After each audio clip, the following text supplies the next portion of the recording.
57-year-old Lyle Menendez admitting to his parole board, "My mom and dad did not have to die that day," saying the decision to kill their parents 36 years ago this week was his decision and not his baby brother's responsibility. Reportedly red-faced and crying when he said, "It's the anniversary of a crushing day for so many in my family. I think about all the phone calls on that day with the shattering news and the loss and the grief." He lied then, and the parole board determined he's still lying and, quote, struggles with honesty. The deputy district attorney emphasizing what would become a theme of today's hearing. When you look at him, Lyle has a long documented history of lies made to avoid the consequences of his actions. Today, Lyle continues to lie about the central issue in his parents' murders. Like his brother Eric, Lyle contends the pair killed their parents because they feared their parents would kill them first after years of alleged sexual abuse. Defense attorney Heidi Rummel pleading Lyle Menendez spent the first 21 years of life in the prison of his home and the rest of his life in prison. But Lyle's parole denial was not a carbon copy of Eric's denial the day before.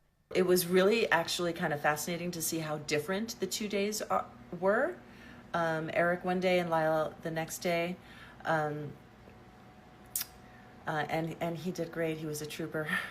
It was a really hard emotional day. While the parole board found Eric was not a model prisoner, when it comes to Lyle, we find your remorse is genuine. In many ways, you look like you've been a model inmate. You've been a model inmate in many ways who has demonstrated the potential for change. But despite all those outward positives, we see you still struggle with antisocial personality traits like deception, minimization, and rule breaking that lie beneath that positive surface.